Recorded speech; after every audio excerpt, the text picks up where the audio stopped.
Você não está quebrado. Você está preso em uma herança emocional. Você está preso em uma dor emocional transgeracional. Fique comigo que você vai entender o que é heranças emocionais, caso você não saiba. Se você é novo por aqui, já vai aqui se inscrevendo no meu canal, é gratuito, você não vai pagar nada por você estar aqui, clicando aqui, se inscrevendo, ativando o sininho, compartilhando esse vídeo no grupo dos seus amigos, no Facebook, no Insta, compartilha bastante. Quando você compartilha, você deixa um joinha e você comenta no vídeo, você está dizendo para o YouTube que esse vídeo é bom, que esse vídeo ajuda as pessoas, e quanto mais você assiste até o final, você compartilha, você se inscreve, você comenta, você diz para o YouTube que esse vídeo é bom e ele vai enviar mais o meu vídeo para outras vidas que precisam vir. Salva vidas, porque aqui nesse canal aqui eu sempre estou trazendo coisas que vão transformar a sua vida. Nesse canal aqui, você não é só apenas um inscrito. Aqui nesse canal é uma comunidade de pessoas que buscam transformação, evolução e mudança na vida. Para pessoas que acreditam na mudança, para pessoas que acreditam na transformação. Aqui é terapia e transformação. E se você acredita em transformação, então já vai aqui se inscrevendo nesse canal. Comenta aqui o que você achou do vídeo. Me segue no Insta também, para você ficar por dentro de tudo mesmo. Toda terça-feira tem lives aqui, toda terça-feira tem vídeos aqui. E das lives está sendo um divisor de água na vida de muitas pessoas. Então me segue bastante, porque eu tenho certeza que cada vídeo meu, cada post, se você me seguir no Insta agora, vai te ajudar a já mudar a sua vida, a sua realidade a qual você vive hoje. Se a sua vida tem algo que você quer mudar, que algo está bloqueando a sua vida, esse vídeo vai te ajudar a você já sair daqui sabendo o que precisa fazer. Bora lá? Então, o que você sempre sente, o que você sente nem é sempre são os seus. Mas como assim? São heranças emocionais. E eu já te explico. Primeiro, você já sentiu que você está repetindo histórias e dores que não fazem sentido com a sua realidade? Que você carrega pesos que não são seus e você não sabe de onde vem? Reflete aí enquanto eu vou tomar aqui um copo d'água. Você sente que você carrega algo que você sabe que não são seus. Você não tem consciência de que isso é um padrão emocional, um padrão transgeracional. Muitas pessoas estão presas no sofrimento por conta dos padrões emocionais. Eu também me senti assim até eu descobrir que são heranças emocionais. Eu vivi presa em dores que não são minhas, até eu descobrir o que são padrões emocionais. Eu vou contar aqui pra vocês, e que pode também ser um divisor de água agora aqui. Preste atenção no que eu vou falar aqui. Eu quero que você fique até o final desse vídeo para você entender. Se você não ficar, você não vai entender e você vai permanecer nesse padrão. E achando que é coincidência, que é simplesmente a vida te banindo ou que você nasceu para sofrer. Mas antes de você se vitimizar, assista esse vídeo e já se inscreve aí, hein, que eu tô de olho. Tô de olho em cada pessoa que tá se inscrevendo também, hein. Já mora aqui no meu coração. Uma borboleta e uma leoa. Uma borboleta e uma leoa. Então vamos lá. O traumas começa na nossa vida desde da concepção, do pós-parto e na gestação. As minhas dores começou, a minha história começou, os meus traumas, os meus conflitos começou na gestação, no caso da concepção, na gestação e no pós-parto. O início da vida que começou os traumas. Não começa a partir do momento que você chega no mundo e você nasce.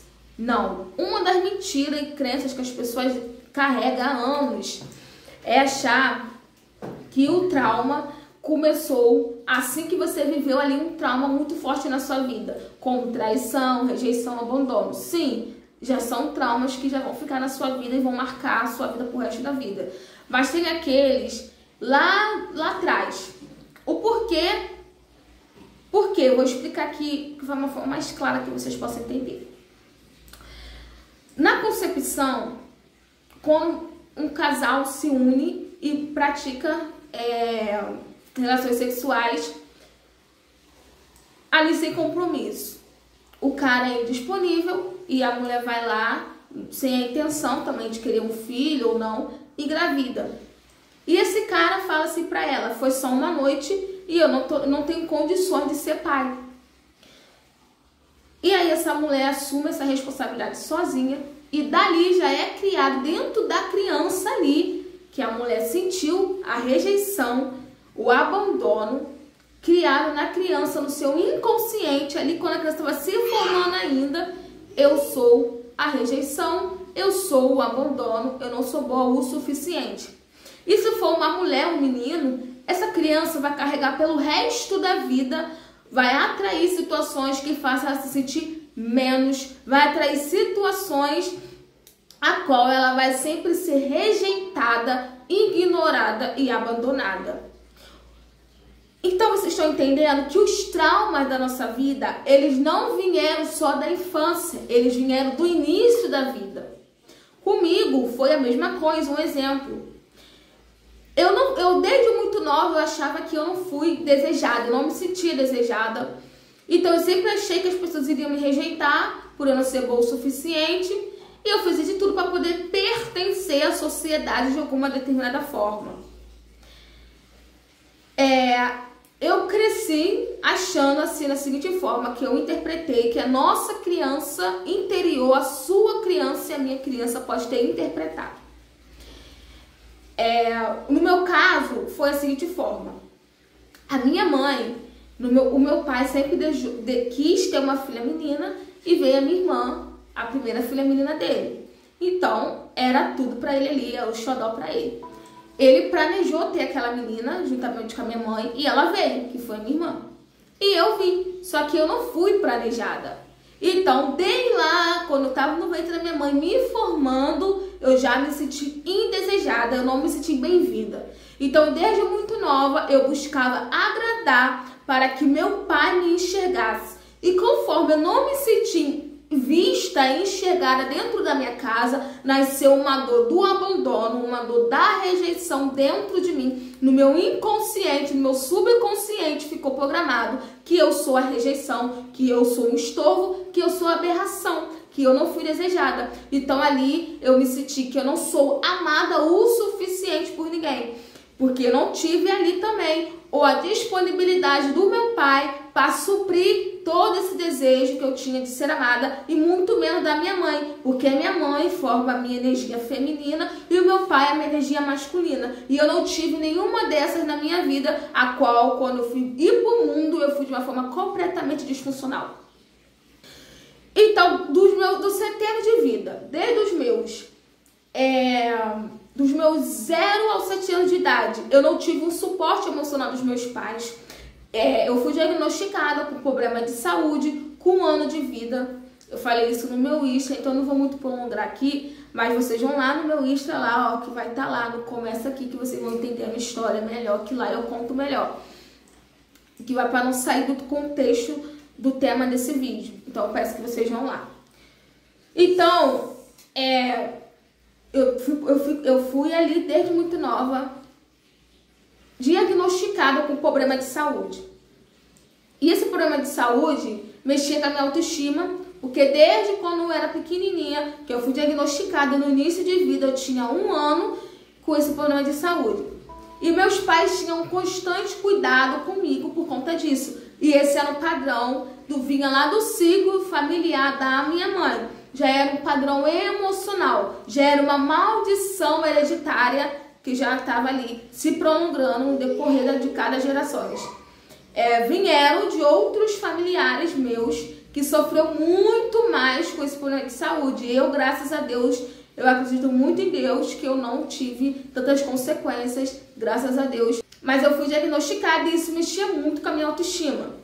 Eu cresci ouvindo dos médicos que eu não poderia gerar, que eu não poderia beber, que eu não poderia fazer isso, fazer aquilo, tomar banho de piscina, eu não poderia tomar banho de piscina, eu não poderia pegar frio, friagem. Então eu cresci com meus pais tendo o máximo de cuidado. Se estava frio demais, eles não deixavam brincar na rua. sempre mandava eu me agasalhar. Quando saía pra rua era 2 casacos, 2 calças, para poder ficar bem quentinha e não sentir frio e sentir dor. Tomar banho de piscina, as médicas falavam para não tomar, mas a minha mãe deixava assim eu tomar, porque aquilo já foi um trauma, porque eu via outras crianças ali podendo tomar banho de piscina, correr, brincar, e eu não poderia estar ali junto com aquelas crianças tomando banho de piscina. E ali já criou um trauma de comparação comigo. E eu resumi tudo isso, apenas uma criança, eu resumi, eu sou anormal, eu não sou normal como aquelas crianças. E eu constantemente perguntava à minha mãe, eu constantemente falava com a minha mãe, eu perguntava, mãe, por que eu não posso ser normal como aquelas crianças?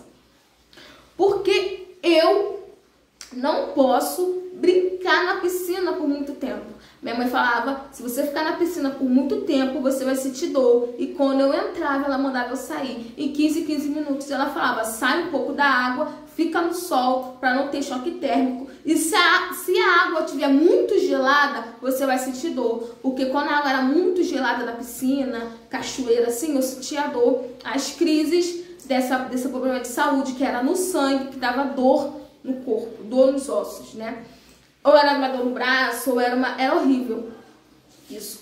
E para os médicos, eu não poderia viver. Foi o que eu pensei, pronto, eu não posso viver. Não posso isso, não posso aquilo, senão eu vou morrer. E também ficou muito programado isso no meu inconsciente. Se eu for para a vida, eu vou morrer. Eu não sou normal, eu não posso ser normal. Aí chegou o setênio dos 7 a 14 anos, que é um setênio de quando a criança quer conhecer o mundo, que a criança quer descobrir as coisas, a adolescência chegando, a pré-adolescência.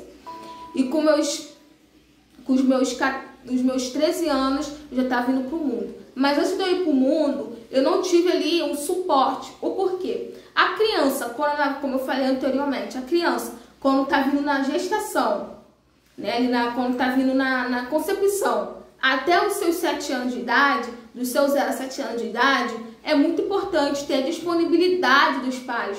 Quando essa criança se sente bem recebida, desde a concepção até os seus 7 anos de idade, que está preparando a criança para o mundo, quando a gente diz que está criando filho para o mundo, isso é real. E quando essa criança se sente ali bem recebida pelos pais, tem a disponibilidade do pai e da mãe, isso é muito importante para a criança vai ter autoestima para ir para o mundo. E quando não tem isso, acontecem essas coisas. Eu não tive ali a presença a disponibilidade emocional. Eu poderia ter sim a disponibilidade física dos meus pais que estavam ali, mas a emocional eu não tive.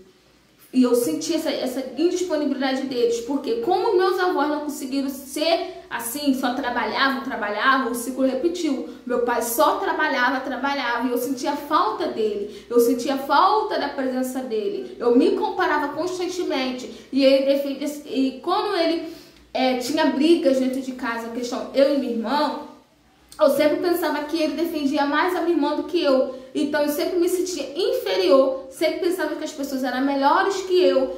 E eu não me sentia pertencendo ao mundo e à sociedade por conta de aquilo que ficou programado no meu inconsciente, de coisas negativas que eu ouvia da medicina e daquelas coisas que eu contei, a questão da minha saúde, que mexia com a minha autoestima, mexia com o meu psicológico. Então eu fui pro mundo de uma forma disfuncional, do lado lá dos meus 12 anos de idade, portanto eu tinha depressão. Uma pessoa próxima fez algo comigo, ninguém acreditou. E desde quando essa pessoa próxima fez algo comigo e ninguém acreditou, eu fiquei com uma depressão enorme.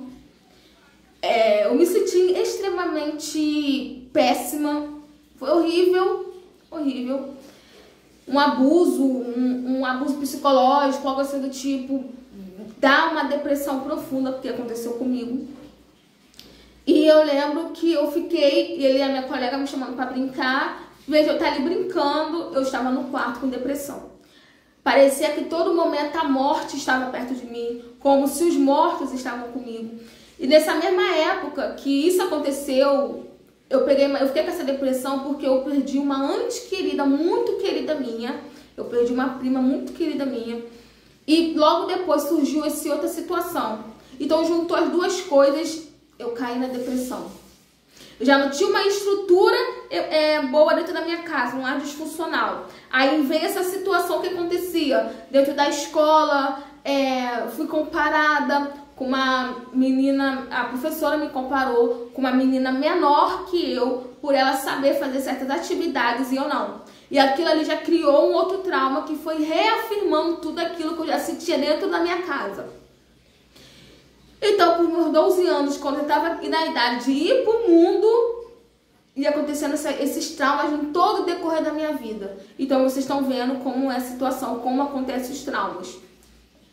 Então, ali, com volta dos meus 12 anos, esse tanto de coisa aconteceu comigo, eu caí na depressão, eu já tinha ali um trauma de rejeição, de abandono, de traição, de injustiça. Muitas das vezes eu me sentia muito injustiçada. Então, para vocês verem como os traumas são formados. E pro lado dos meus 13, 14 anos de idade, eu fui pro mundo de forma disfuncional. Tudo aquilo que eu não consegui encontrar dentro da minha casa, eu busquei encontrar no mundo. Em relacionamentos, em amizades, em bebidas, em baile, em funk, em relacionamentos, me desvalorizando, com negócio de ficante, era isso, era aquilo, tudo que vocês podem imaginar. Claro que não tantos, né? Mas eu fiz ali. Mas sempre ali com medo da morte, como se a morte estivesse perto de mim. Todo momento eu pensei que eu iria morrer. No momento eu pensei que eu iria morrer, que algo poderia acontecer. Eu me sentia limitada e bloqueada. Era isso que acontecia comigo. Porque estava programado no meu inconsciente, se você viver, você vai morrer. Então eu me sentia assim, sempre bloqueada, limitada. E relacionamentos, então, muitos fracassados. Então vocês estão entendendo como acontecem os nossos traumas? O trauma, ele não acontece no momento que você é traída, não. O trauma acontece a todo momento da sua vida. E quando eu fui traída, piorou. Piorou porque ativou ainda mais um gatilho meu. E meu primeiro relacionamento eu tive com 13 anos de idade. E com 13 anos de idade, eu fui traída e desde ali o meu cérebro criou uma defesa. E eu falei pra mim mesma, eu falei pra minha irmã que estava do meu lado, que eu nunca mais iria chorar por parceiro em homem nenhum. E desde então, eu só começava a me desvalorizar e agir. E eu falava assim, já que um homem pode fazer isso, a mulher também pode. Um pensamento completamente disfuncional. Eu comecei a ter característica narcisista, busca constante por validação e aprovação. Quando eu não recebia, eu caía na depressão. Era um desequilíbrio da energia feminina e masculina na minha vida. Com a feminina, uma hora eu estava depressiva, carente, vazia, eu estava triste. Outra hora eu estava buscando conquistar, egocêntrica, agressiva, violenta. E uma hora eu falava assim. E quando uma pessoa, um parceiro ou um homem vamos dizer assim, não me olhava porque era uma busca constante por aprovação e validação, eu falava, opa, que esse cara pensa que é para ele não me olhar, para ele não me desejar. E quanto mais eu tinha ali a atenção masculina, quanto mais eu tinha ali o desejo masculino, mais eu me sentia, mudava o meu dia. Só de um homem me desejar na rua já mudava o meu dia. Só de eu ter um homem ali, vários contatinhos ali me querendo, mais eu me sentia validada. E quando eu não tinha, eu caía na depressão. Isso já é uma característica narcisista. É diferente da personalidade narcisista, tá? Então, eu tinha característica. Quando você tem trauma de rejeição, de abandono, traição, injustiça, você vai ter sim característica narcisista, porque você vai viver no mecanismo de defesa, no ego, e quando a gente vive no ego, a gente só sobrevive, a gente não vive. E quando tem ali, programado no seu inconsciente, um trauma de infância, que é o seu inconsciente, mais um trauma inconsciente coletivo, que é com seus ancestrais. Junta tudo isso, acabou. Acabou ali. Então comigo foi acontecendo isso. Eu tinha característica narcisista, eu tinha um ego enorme, uma busca constante por validação. E o trauma, ele faz a gente enxergar a realidade de forma diferente. E conforme chegou um tempo, eu queria dar um basta porque eu vi que aquilo não era certo na minha vida. Eu chegou um tempo que eu quis dar um baixa, que eu vi que aquilo não era certo na minha vida. Eu quis dar um tempo, eu quis, no caso, dar um basta em tudo aquilo na minha vida. E chegou um tempo que eu falei, cara, não preciso mais viver dessa forma, não. Chega. Eu falei, chega. E foi quando eu sempre falei, meu sonho foi ser mãe, né? Porque eu sempre cresci ouvindo que eu não poderia gerar. E como eu vi que eu não poderia gerar, eu sempre sonhei ser mãe, sempre gostei muito de criança. E eu nunca acreditei muito nisso que os médicos falavam, claro que me dava muito medo, me gerou traumas. Mas quando eu fui pro mundo e eu fui testando as coisas, eu falei, pô, eu tô viva até hoje. Mas acredito que foi Deus, porque Deus, ele é um Deus de milagres, tá? Então eu confio muito em Deus. Sem Deus, né, a gente não conseguiria se levantar da cama se não fosse Deus na nossa vida. Eu acredito muito em milagres, sou uma pessoa muito de fé. Então, nada aconteceu comigo daquilo que os médicos falaram. E meu sonho foi ser mãe. E Deus foi e realizou esse sonho. Eu lembro que eu não conseguia ver barriga, eu via a luz e um senhor todo de branco. O médico estava com um jaleco branco, era muito branco, o cabelo dele branco, de óculos. E eu só via a luz ali no meio daquele sonho. E esse senhor falava tudo o que aconteceu no meu parto, esse senhor falava. E hoje em dia eu entendo o porquê daquele sonho, né? O meu filho realmente foi a luz que eu precisava. Hoje em dia eu entendo o propósito de tudo aquilo que eu passei na minha vida, que como eu escuto diariamente, você é uma cura ambulante. Sim, eu sou uma cura ambulante, tanto na minha vida espiritual, profissional e pessoal. Uma cura ambulante, que eu vivi curas tanto na minha vida espiritual com Deus, eu vivi curas tanto do meu passado, ressignificando e curando o meu passado, das coisas que eu fazia no passado, a qual só me desvalorizava, nessa busca constante por aprovação e validação, me desvalorizando. Eu fui e desejei muito esse desejo, e ele se realizou, porque foi graças ao meu Deus, depois de muitas orações, eu falei assim, eu quero mudar de vida, eu quero mudar de vida. E Deus foi e realizou os meus desejos de ser mãe através do meu filho. Quando meu filho nasceu, a dor da minha criança vinha toda à tona, eu entrei em uma depressão profunda, aquela raiz do passado, carente, vazia, começou a voltar. Voltei a querer entrar em relacionamentos, voltei a ficar vazia, buscando aprovação e validação nas redes sociais, sendo vulgar, né? Fazendo coisas desnecessárias na busca de validação e aprovação de um olhar masculino para me validar. Como eu não tinha uma boa autoestima, eu era insegura, eu precisava que alguém reafirmasse isso. Se alguém falar algo, eu me sentia bem. Se alguém não falasse, eu me sentia péssima, porque eu não acreditava em mim mesmo. Eu precisava da aprovação e validação das pessoas constantemente. Eu não tinha ali uma opinião própria. Eu precisava da opinião alheia para me sentir bem. Viver assim é um sofrimento, né? Eu sei que muita pessoa vive assim também, naquela busca de validação e aprovação. E foi quando chegou um momento que eu perdi a paciência com meu filho. Ele tinha por volta de uns mesinhos de vida. Eu perdi a paciência com ele. E foi quando eu falei, chega, eu não quero mais isso pra minha vida. Mas antes de eu perder a paciência, eu não estava conseguindo dormir. Eu estava extremamente exausta. Foi quando eu tomei a consciência real que ter filho não é brinquedo, conforme eu achava que tinha, que era com 17 anos, eu achava que filho era brinquedo, eu não tinha ideia de como era ser mãe. E quando meu filho chegou, a realidade veio, e veio dura. Porque como eu não recebi um suporte emocional dos meus pais, como eu iria dar para o meu filho? Eu não sabia nem o que era amor, como era o amor, mas na consciência que eu tinha naquele momento, eu tentei dar o meu melhor para o meu filho. Meu filho do meu lado, ele estava acordando, e quando eu estava conseguindo dormir, que já era umas 5, 6 horas da manhã, ele acordou. E quando ele acordou, eu briguei com ele, e eu perdi a paciência com meu filho com meses de vida, eu perdi a paciência com ele. Eu me senti extremamente culpada, a culpa me dominou. Eu fui lá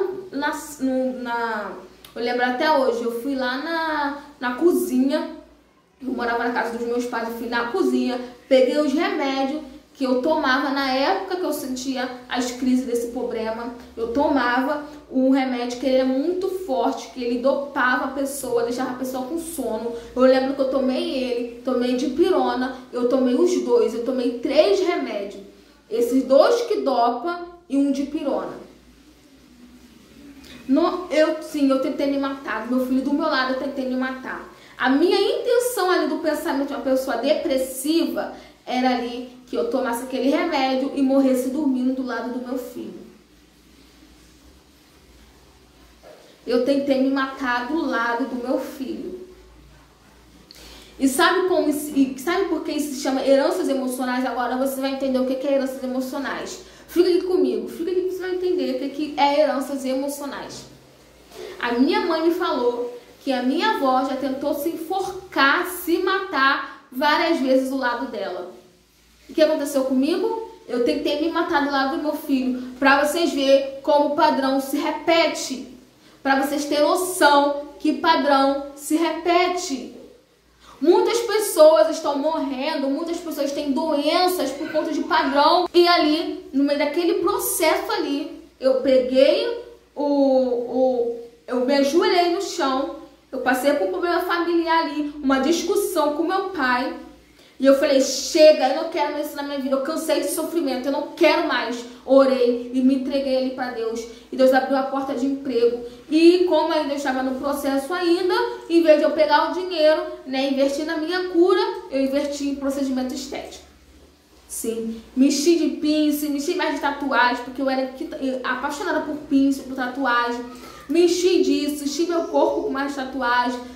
Eu dentro de um salão ali, eu achava que eu pegar o meu dinheiro e ir para um salão ou gastar com a velha roupa que tem no shopping, eu achava que isso era amor próprio. Aí vai se amar, vai lá no salão, bota os cílios. Não é bem assim. Você vai no salão, você vai botar os cílios e você vai continuar buscando validação e aprovação. Porque não é assim que se é o amor próprio. O amor próprio é em ser, é sentir primeiro para depois você ter. O amor próprio é você sentir. É você sentir o amor dentro de você por você mesmo. O amor próprio é você dizer não a migalhas, não a padrões emocionais. O amor próprio é você buscar evoluir, buscar crescer. Essas pessoas que fazem procedimento estético são pessoas que não se valorizam. São pessoas que buscam se amar. Essas pessoas que você vê na internet aí se enchendo de procedimento estético são pessoas querendo mudar algo externo que eles não vão conseguir ter. Enquanto não olhar para o interno, o vazio vai continuar. Foi o que aconteceu comigo. Eu achava que no externo estaria minha felicidade ali. Com dinheiro todo final de semana, toda semana em salão, toda semana fazendo procedimento. Eu estava já com o procedimento marcado. E dinheiro jogado fora, porque o vazio ainda ia continuar. E mesmo no meio desse processo de aprendizado, eu ainda ali fazendo terapia, eu vi que tudo ali era muito raso. Aqueles cursos, eu sentia que algo estava faltando. E estava muito devagar a terapia convencional. Muito devagar.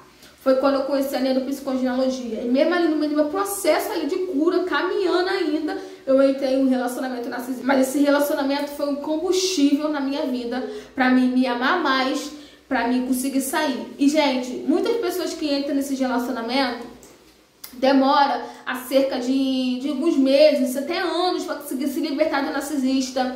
Elas meio têm recaídas, não conseguem sair por conta da dependência emocional, da codependência. Porque esses seres vampiros que narcisistas são chamados aqui na área, né, da terapia, da psicogenealogia e tudo mais, chamamos eles de vampiros emocionais. Porque eles te sugam, eles sugam o seu brilho, eles têm inveja do seu brilho. Então eu acabei atraindo essa pessoa na minha vida e eu ficava já meio assim, eu já estava pesquisando, já estava estudando mais sobre esse transtorno, essa personalidade narcisista. E eu fiquei, olha, como é esse cara, não é normal não. Já tinha alguns abusos ali meio sutis, só que eu tinha dependência emocional, ainda eu estava na terapia rasa, que só tava ali demorando já e eu acabei atraindo essa pessoa. Em vez de ir pra cura, não, ficou numa coisa rasa. Tava ali no meu consciente, mas o meu inconsciente cheio de traumas. É isso que acontece. Você tá aqui lendo livros, buscando vídeo no YouTube, achando que isso vai te curar. Mas os seus traumas, os seus padrões emocionais, a repetição de histórias familiares na sua vida vão se repetir por conta do seu inconsciente.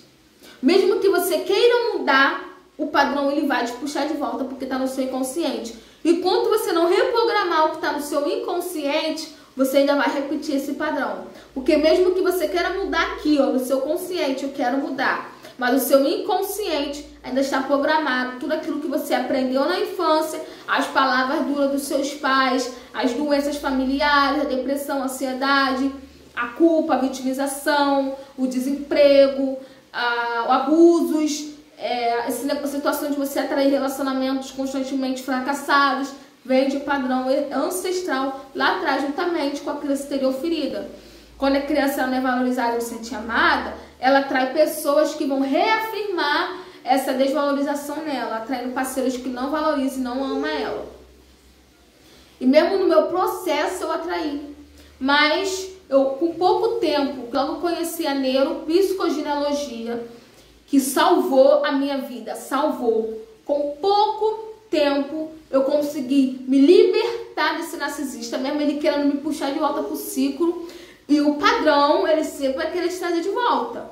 O padrão, ele vai te trazer de volta. Você vai querer separar dessa pessoa abusiva e ela vai ir atrás de você, vai querer te sugar de volta. Aí você vai decidir se você se separa ou se você continua. Mas o padrão sempre vai te fazer buscar pessoas abusivas de volta. Mesmo que você possa atrair um parceiro saudável, você também pode atrair um parceiro disfuncional. E você vai voltar pro disfuncional, porque é o que o seu cérebro está acostumado. Se acostumou com o abuso, com a desvalorização. E aconteceu comigo. Eu fui lá e ele queria me puxar de volta. Só que eu já tive recursos internos, eu já tinha ali consciência e eu falei, não, chega. Foi o combustível para mim. Eu comecei a me amar, eu peguei as forças que eu tinha ali dos meus recursos internos e recomecei a minha vida, que foi um combustível para mim, e não aceitei mais migalhas. E neuropsicogenealogia salvou a minha vida, a qual o renascimento, que eu acessei o meu inconsciente e fui curando a minha criança interior ferida. Então a neuropsicogenealogia foi um mergulho, eu mergulhei dia e noite e dia nessa cura. Fiz várias árvores transgeracional. Eu pesquisei a minha história familiar e foi assim o divisor de águas, a ficha ia caindo e tudo foi mudando.